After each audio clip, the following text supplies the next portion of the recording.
저도 이제 마가복음이 거의 끝나가는 시점에 왔습니다.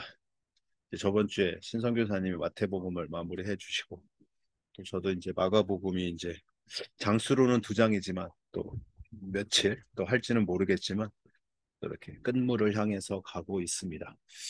어, 저는 이 말씀을 준비하면서 오늘 여러분들과 한 단어를 함께 나누고자 합니다. 바로 이제 불문율이라는 단어예요. 불문율. 이게 보면 문서나 글자에 명시되어 있지 않지만 사회 구성원들이 지켜야 할 질서나 행동 규율, 즉 따라 규정되어 있지 않더라도 스스로 지켜야 할 행동을 뜻합니다. 그래서 이 규율들이 오랜 시간이 되면 하나의 문화로 자리 잡는 경우가 있습니다. 참, 이 불문율에 대해서는 우리 삶 속에 너무나 많이 이렇게 자리 잡혀 있죠. 여러분 안에도 한 가지씩 정도는 뭔가 있을 거라고 저는 생각을 합니다. 그리고 우리 주변에도 너무나 많은 이 불문율이라는 이 단어들을 사용하는 데가 많이 있지요. 특별히 이 단어를 사용하는 집단이 바로 어디냐면 스포츠라는 집단이에요. 스포츠라는 집단. 제가 이렇게 준비를 하면서 느낀 게 뭐였냐면 어, 우리 저희 목사님들 중에 우리 신서교사님은 이렇게 그림이나 음악을 많이 이야기하는데 저는 제가 예전에 운동을 했다 보니까 저렇게 운동하는 이야기들을 많이 합니다. 그래서 그런 부분들 함께 생각하시면 들으시면 너무나 좋겠습니다. 특별히 이 스포츠 쪽에 이 불문율이라고 하면 특별히 여기 세 가지를 제가 좀 한번 준비를 해봤는데요. 요거는 지금 첫 번째는 이제 홈런을 치는 장면입니다. 홈런을 치는 장면. 이게 무슨 불문율일까라고 하시는 부분들도 있지만 이거는 한국 야구에서는 별로 크게 이야기되지 않는 부분들이지만 미국 야구에서는 홈런을 치고 저 치는 홈그 방망이를 던져서는 안 돼요. 그냥 그 내 옆에 뭐랄까 얌전히 놓고 베이스를 돌아야 됩니다. 음. 그거를 우리가 흔히 한국말로 얘기하면 이제 빠던이라는 이렇게 표현을 하는데 그러니까 빠따를 던지지 않는 이런 거를 얘기하는데 왜냐하면 미국 그 야구에서는 그게 투수에 대한 예의예요. 자신이 던진 공을 홈런을 친 게 이 투수로서는 불쾌함을 주니까 그거에 대한 예의로 이렇게 어, 그 행동을 하지 않습니다. 근데 타자 입장에서는 내가 홈런을 쳤는데 얼마나 기쁘겠어요. 그걸 표현을 해야 되는데 그렇지 못하는 부분들이 있습니다. 그리고 두 번째로는 이제 도루인데요. 여러분 도루는 알다시피 투수가 포수한테 던지는 그 시간 동안 주루에 있던 1루에 있던 그 사람이 2루까지 훔치는 과정을 이야기합니다. 이것도 야구의 룰에서는 다 허용이 되는 부분들이에요. 근데 이걸 또 왜 불문율이라고 얘기를 하냐면 이거를 하지 말아야 되는 타이밍이 있습니다. 언제냐면 우리 팀이 상대팀보다 엄청나게 점수 차가 많이 났을 때, 한 10대 0, 뭐 이렇게 났을 때는 이 도루를 해서는 안 돼요. 그게 또 하나의 이 야구의 불문율입니다. 그리고 마지막 요 세레모니는 뭐냐면 여러분께 지금 이게 배구하는 모습인데요. 배구에 이 불문율이 뭐가 있을 것 같아요? 세레모니? 배구는 스파이크를 친 우리가 흔히 우리 지금 세계적인 스타 김연경 선수가 만약에 스파이크를 딱 쳐가지고 상대한테 득점을 얻었어요. 그럴 때 내가 세레모니를 상대편을 향해서 세레모니를 할 수가 없습니다. 상대편을 등을 지고 해야 세레모니를 하게 돼야 되는 게 이 또한 배구 안에서의 그 룰이에요. 그것도 불문율입니다. 그러니까 규정에는 나와 있지 않아요. 그래서 지금 이 보면 상대방들은 진 팀들은 보고 있지만 이 이긴 선수들은 그냥 자기네들끼리 즐겨하는 모습을 볼 수 있습니다. 이것이 바로 이 스포츠 세계 불문율이죠. 근데 이거를 어겼을 때는 여러분 아시다시피 상대방 팀과의 엄청난 그런 일들이 벌어지는 것을 볼 수 있죠. 흔히 얘기해서 싸움이 일어나는 것을 볼 수 있습니다. 그렇다면 이렇게 규정이 아닌데도 불구하고 지켜야 되는 부분들이 있다라는 것이죠. 제가 오늘 말씀을 준비하면서 전례대로라는 구절을 제목을 잡았습니다. 우리 선희 선생님. 명절이 되면 백성들이 요구하는 대로 죄수 한 사람을 도와주는 전례가 있더니 밀란을 꾸미고 그 밀란 중에 살인하고 체포된 자 중에 바라바라 하는 자가 있는지라 무리가 나아가서 전례대로 하여 주기를 요구한대. 네. 이 전례대로 요거를 한번 제가 국어사전으로 이렇게 보니까 이렇게 돼 있더라고요. 이전부터 있었던 사례, 예전부터 전하여 내려오는 일처리의 관습, 또 좀 더 좀 우리가 좀 흔히 이야기하는 건 아니지만 돈을 뇌물로 주는 일이라고 이야기하고 있습니다. 그러니까 예전부터 쭉 내려오는 관례 같은 거예요. 어떻게 보면 우리가 지금 흔히 얘기하면 어떻게 보면 아까도 잠깐 불문율에서 마지막 역사 속에서 계속해서 시간이 흘러가면 그게 하나의 전통이 되는 것처럼 어떻게 보면 이것도 오늘 말씀에 보면 6절에 보면 이렇게 명절이 되면 백성이 요구하는 대로 죄수한 사람을 놓아주는 전례가 있더라. 어떻게 보면 하나의 전통이 되는 부분이 된 거죠. 한국에서 흔히 얘기하는 특사 같은 광복절 특사, 무슨 특사에서 이렇게 내어주는 어떤 부분 이런 일들이 벌어지고 있다라는 것들입니다. 근데 왜 이 전례들을 이야기하냐면 당시 이 이스라엘 지도자들도 잘 지내고 있다가 갑자기 어느 나사렛에서 한 청년이 자신들이 하는 일들을 계속 태클을 거는 거였잖아요. 어. 야, 이거 열심히 뭔가 성도들과 계속 뭘 하는데 옆에 와가지고 이상한 소리 하고 있고 성전 와서 자기네들 장사 잘하고 있는데 갑자기 뒤집고 있고 막 화내고 있고 동물 팔지 말라고 뭐 하지 말라고 뭐 하지 말고 막 얼마나 이 지도자들 입장에서는 음, 열받는 일이겠어요. 그런 이 자존심이 상하니까 예수를 죽이려고 하는 그런 것들입니다. 그러니까 이들도 어떻게 보면 그 규정대로 움직여지는 게 아니라 이스라엘 이 지도자들이 자기네들이 하고 있던 자신들이 하고 있던 어떠한 주장에 반대되는 일에 자기가 자존심이 상하니까 이 전통을 지키려고 이 전례대로 이 일들을 해서 예수님을 넘겨서 죽이려고 하는 모습을 볼 수 있습니다. 근데 이 넘겨줄 때 보니까 이 빌라도라는 사람도 참, 뭐야, 머리가 빠른 사람 같아요. 마가복음 15장 15절입니다. 빌라도가 무리에게 만족을 주고자 하여 바라바는 놓아주고 예수는 채찍질하고 십자가에 못 박히게 넘겨주니라. 예. 참, 빌라도라는 이 총독은 그거를 딱 정확하게 규정대로, 아니야, 이 사람은 예수는 죄가 없어. 내보내도 되는 거거든요. 그렇지 않아요? 왜냐하면 14절에 보면 이는 죄가 없다라고 얘기하는데, 여기 보면 무리에게 만족을 주고자.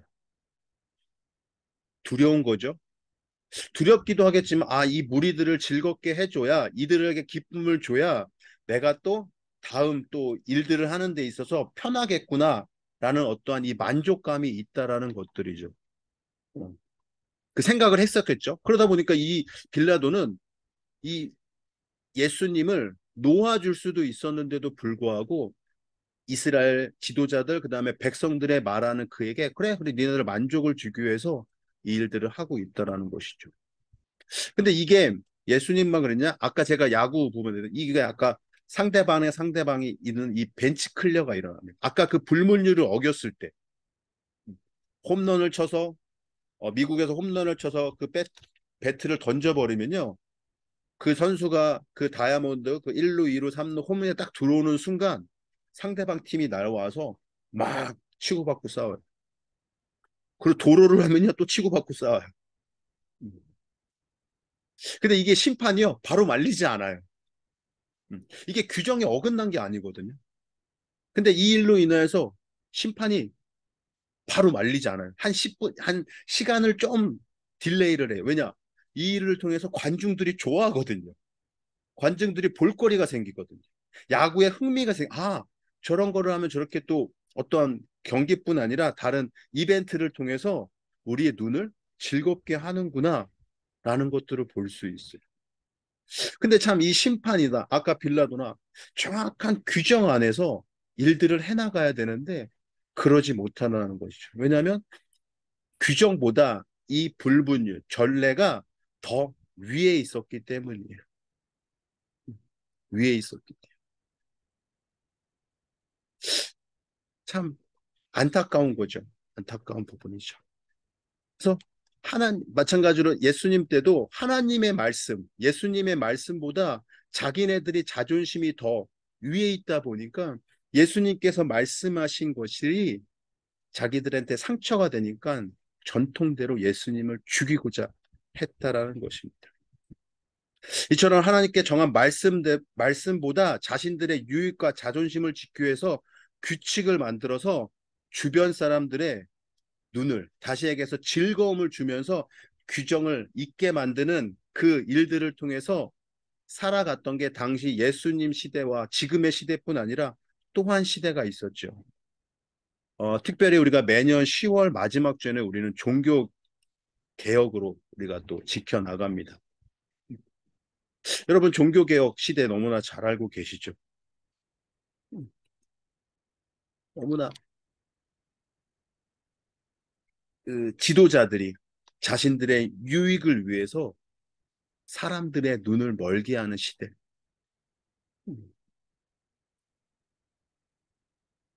그때 종교 개혁자들이 이야기한 거는 뭐예요?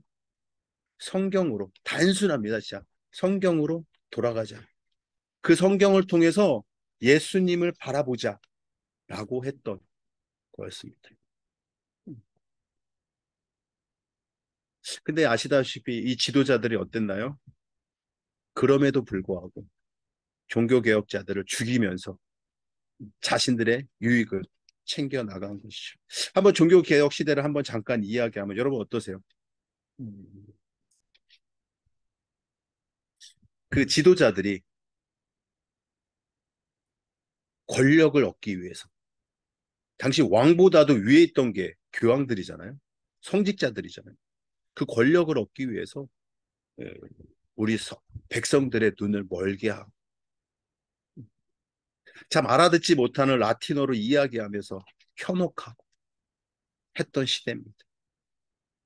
근데 재미있는 사실 여러분 아시죠? 우리 종교개혁자들, 우리가 다 알고 있는 종교자들도 처음에는 이 지도자들이 되고 싶어서 사제가 되고 사제 공부를 하고 그 사제의 길을 갔습니다. 루터도 그렇고요.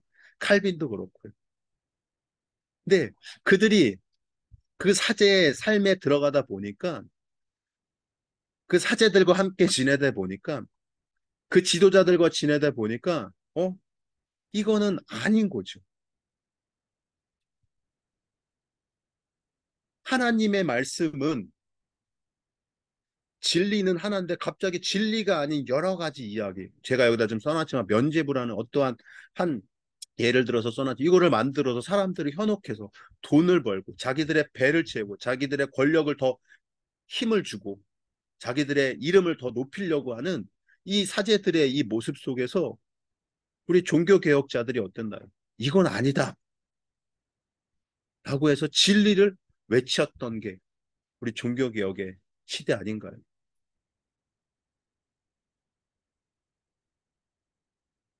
여기 오늘 그림에서 우리가 너무나 잘 알고 있는 그림이죠. 루터가 성도들 향해서 예수를 바라보 예수. 근데 그렇게 예수를 바라보라고 전하니까 이 종교 지도자들은 또 어때요? 저런 이단아, 루터 너 이단이야, 칼빈 너 이단이야. 그래서 그들을 또 죽이는, 또 현혹시키려고, 사람들을 현혹시키려고 해서. 왜냐하면 자기들이 갖고 있는 자존심을 건드린 거거든요. 진리는 그다음부터 상관이 없는 거예요. 자기의 자존심을 건드니까 루터는 너 이단이야. 칼빈은 너 이단이야. 그러니까 죽여. 그래서 우리가 흔히 알고 이제 종교 전쟁들이 일어나고 카톨릭과 또 기독교가 또 싸움이 시작되고 이게 정말 올바른 음, 기독교의 모습이었을까요? 정말 예수님이 바라던 그런 모습이었을까요? 정말로 그 조직 안에서 다시 얘기해서 하나님의 말씀 안에서 그 말씀만을 붙잡고 살아가고 그 말씀만을 전해야 되는 지도자들이 자기들 자존심 때문에 만들었던 그 전례들, 그 전통들. 그 어떤 불문율들이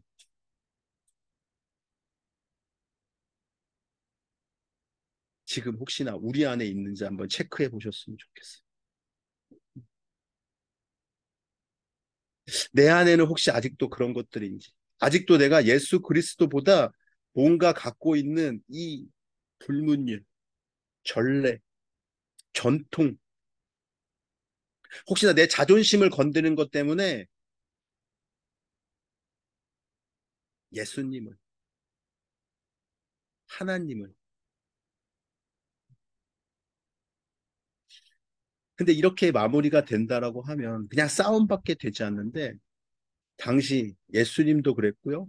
이 종교개혁자들도 그렇고, 그리고 지금 또 제가 이제 아까 그 불문율을 이야기하면서 여러분들과 이야기하고 싶은 게 뭐냐면, 그럴 때 그 불문율 때문에 이 전통 때문에 계속해서 안 좋은 모습들이 보이는 그 처음에는 좋아 보였던 야구 경기겠죠.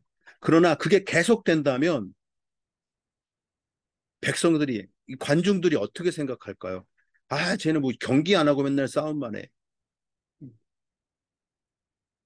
근데 거기서 정말 최고의 제가 여기다 최고의 복수는 삼진이라고 썼는데 뭐냐면 빠던을 했을 때 그 다음에 경기가 어떻게 되냐면 이 투수가 다음 타자를 맞춰요. 공으로 맞춰요. 그 150대는 그 공으로 이 사람을 맞춰요. 그게 복수라고 합니다. 그 불문율을 어겼을 때는 그렇게 해서 공을 맞춰요. 근데 정말 그게 정말로 좋은 경기의 모습일까요? 저는 아니라고 보거든요. 정말 좋은 경기는 그 다음 타자를 삼진으로 잡는 거예요. 더 신중하게 내가 공을 잘 구지를 정하고 정해서 포수와 나와의 사인을 통해서 내가 그 선수를 삼진으로 잡는 걸 더 좋은 투수라고 또 아니 좋은 경기라고 이야기할 수 있습니다. 근데 저는 종교개혁 시대 때도 마찬가지. 그렇게 죽임을 당하고 있지만 종교 지도자들이 개혁자들을 죽이려고 하지만 개혁자들은 그 지도자들의 모습을 따라가는 게 아니라 그거를 통해서 다시금 성도들한테 백성들한테 가리키는 것이 아니라 개혁자들은 제일 큰 복수는 오늘 제가 여기서 써놨던 5가지 오직 성경, 오직 믿음, 오직 은혜, 오직 그리스도, 오직 하나님께 영광이라는 이 다섯 가지 솔라를 갖고 이야기를 했다라는 거예요. 죽음이 내 앞에 있을지라도 이 개혁자들은 그 지도자들한테 따라간 것이 아니라 이 5가지 솔라를 붙잡고 오직 성경이라는 오직 믿음, 은혜, 그리스도 하나님께 영광이라는 이 말을 계속해서 성도들한테 전하면서 진리만을 이야기했다라는 것이죠. 지도자들은 전통과 권위를 내세웠다면 개혁자들은 오직 성경, 믿음, 은혜, 그리스도, 하나님 영광이라는 이 5가지 솔라, 더 많은 내용들이 있죠. 그 한 성경에 대한 내용 중을 우리가 제가 이렇게 5가지만 지금 이야기하고 있는데 이 5가지를 또 많은 그 내용들을 그냥 백성들에게 가르쳤다라는 것이죠. 그냥 그게 진정한 종교 개혁의 모습이죠. 그들과 맞서서 싸워서 전쟁을 일으키는 게 아니라 복음을 계속해서 내가 지금 죽을지 내 목숨이 지금 당장 저들한테 잡혀서 끊어질지라도 나는 복음을 진리를 전하리라. 이게 더 아름다운 종교 개혁의 모습인 거죠. 근데 우리가 너무나 잘 알고 있듯이 이렇게 개혁자들이 이렇게 외칠 수 있었던 거는 이들보다 먼저 우리 예수님께서 이 일들을 행하셨다라는 것이죠. 어, 우리가 흔히 이스라엘 지도자들이 이렇게 자신들이 예수님을 고발해서 십자가에 못 박혔다고 생각을 합니다. 아, 내가 저 예수를 잡아서 십자가에 못 박혔어. 그러나 우리는 너무나 잘 알고 있죠. 예수님께서는 사람의 손에 의해서 십자가에 못 박히신 게 아니라 예언의 말씀에 따라 그 십자가의 길로 걸어가셨다라는 것입니다. 이사야서입니다. 그는 멸시를 받아 사람들에게 버림받았으며 간고를 많이 겪었으며 질고를 아는 자라. 마치 사람들이 그에게서 얼굴을 가리는 것 같이 멸시를 당하였고 우리도 그를 귀히 여기지 아니하였도다. 그는 실로 우리의 질고를 지고 우리의 슬픔을 당하였거늘 우리는 생각하기를 그는 징벌을 받아 하나님께 맞으며 고난을 당한다 하였노라. 그가 찔림은 우리의 허물 때문이요 그가 상함은 우리의 죄악 때문이라. 그가 징계를 받음으로 우리는 평화를 누리고 그가 채찍에 맞음으로 우리는 나음을 받았도다. 우리는 다 양 같아서 그릇 행하여 각기 제 갈로 갔거늘 여호와께서는 우리 모두의 죄악을 그에게 담당시키셨도다. 그가 곤욕을 당하여 괴로울 때에도 그의 입을 열지 아니하였으며 마치 도수장으로 끌려가는 어린 양과 털 깎는 자 앞에서 잠잠한 양같이 그의 입을 열지 아니하였도다. 그는 곤욕과 신물을 당하고 끌려갔으나 그 세대 중에 누가 생각하기를 그가 살아있는 자들의 땅에서 끊어짐은 마땅히 형벌받을 내 백성의 허물 때문이라 하였으리요. 네. 이사야서 53장 3절에서 8절의 말씀. 아까도 제가 잠깐 얘기했듯이 이스라엘 지도자들은 자신들의 능력으로 예수님을 십자가에 못 박혔다고 생각할 거예요. 아니면 자신들이 만들어 놓은 그 전례대로 예수님을 못 박았다고 생각할 겁니다. 그러나 예수님은 우리가 너무나 잘 알고 있듯이 예수님은 스스로, 아니, 하나님의 말씀에 따라 스스로 그 십자가를 지신 거예요. 이게 예수님께서 우리한테 보여주신 전례를 이기는, 전례가 아니라 정말로 하나님의 말씀에 따라 움직이는 우리들의 모습이 되어야 된다고 이야기하십니다. 전통에 따라 움직이는 우리들의 모습이 아니라 내가 갖고 있던 어떠한 전통, 전례, 어떠한 불문율에 있어서 살아가는 우리들이 아니라 오직 하나님의 말씀에 따라 움직여 살아가는, 살아가라고 이야기하고 계시다라는 것입니다. 이렇게 살아갔을 때 아까 야구에서는 정말로 그렇게 불문율을 어긴 사람들을 삼진으로 이기고 자신들의 유익을 위해서 사람들에게 면죄부를 밟고 고난을 고행을 했던 당시 종교 기독 지도자들한테는 하나님의 성경을 들이대면서 말씀으로 돌아가라고 이야기했던 종교 개혁자들을 통해서 우리에게 알려주신 것처럼 예수님 또한 우리에게 말씀하시는 것은 너네가 생각했던 그런 전통과 전례를 나를 이 십자가에 맨 게 아니라 나는 하나님의 말씀에 따라 움직인 거야. 하나님의 말씀에 따라 순종한 거야. 그랬을 때 어떤 결과가 나오는지 한번 봐봐. 라고 했을 때 마가복음 15장 39절입니다. 예수를 향하여 섰던 백부장이 그렇게 숨지심을 보고 이르되 이 사람은 진실로 하나님의 아들이었도다 하더라. 아멘. 하나님의 말씀에 따라 순종하여서 예수님께서 그 십자가에 오르시고 돌아가신 후에 백부장의 고백은 이가 진실로 하나님의 아들이구나. 막힌 어떻게 보면 그 우리가 너무나 잘 알고 있죠. 예수님께서 돌아가시고 나서 그 성전에 있던 그 성막의 찢어짐으로 인하여서 어떻게 보면 우리에게 이제는 하나님과 나와의 관계가 회복되는 것을 볼 수 있습니다. 그 회복되는 순간 이들은 깨닫는 거예요. 하나님의 아들이구나. 저는 여러분들, 우리 성도들한테 이야기합시고, 우리를 통해서, 우리가 먼저 하나님의 말씀에 따라 순종하고 살아갈 때, 다시 얘기해서 전통과 전례, 불문율을 향해서 살아가는 우리들이 아니라 하나님의 말씀에 따라 살아갈 때, 하나님의 말씀에 따라 순종할 때, 나를 보는 어떤 누군가가, 어, 정말 하나님의 자녀구나. 정말 예수님이 살아 계시구나.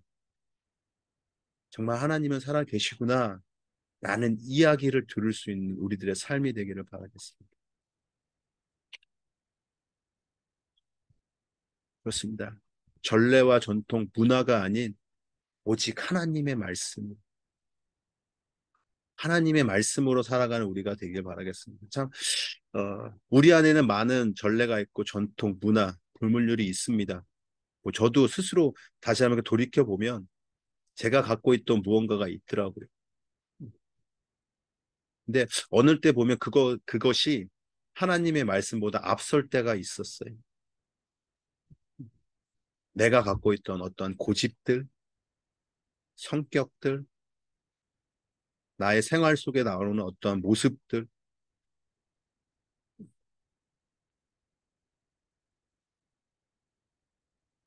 우리가 한번 이 시간 한번 생각을 해줬으면 좋겠습니다. 혹시 내가 갖고 있던, 어, 하나님의 이게 그 전례라는 게 제가 아까 이제 표현은 안 했지만 그 헬라어로 보면 어, 호이에오라는 단어입니다. 여기에 보면 만들다, 행하다 이런 단어의 의미를 갖고 있어요. 그리고 어, 어떤 것을 만들고 무에서 창조하다 뭐 이런 뜻을 갖고 있는 단어이기도 합니다. 어, 혹시나 내가 내가 스스로 뭔가 만든 것이 있다면 음, 그것이 내 삶에 어떠한 문화가 되고 전통이 되고 불문율이 되었다면 이 시간 우리 하나님의 말씀으로 그거를 다 묻고 오직 하나님의 말씀으로만 살아가는 저와 여러분 되시기를 바라겠습니다. 어, 이 시간은 이렇게 말씀을 마치기 전에 어, 오늘 특별히 저한테 오종환 선교사님께서 부탁을 하셨는데 저번에 생명의 삶을 마무리하고 그 소감문을 저번에 한번 우리 의사 선생님께서 우리 낭독을 해 주셨는데 오늘도 그 시간이 있습니다. 그래서 오늘은 우리 김현정 권사님께서 저번에 우리 생명의 삶을 듣고 간증문을 이렇게 낭독해 주신다고 합니다. 그래서 그 낭독문을 들으시고 오늘 말씀 생각하시면서 정말로 정말 하나님의 말씀으로만 살아갈 수 있는 제가 되게 달라고 함께 기도하는 시간 갖도록 하겠습니다. 그러면 현정 권사님 마이크 받아주시고 간증문 나눠주시면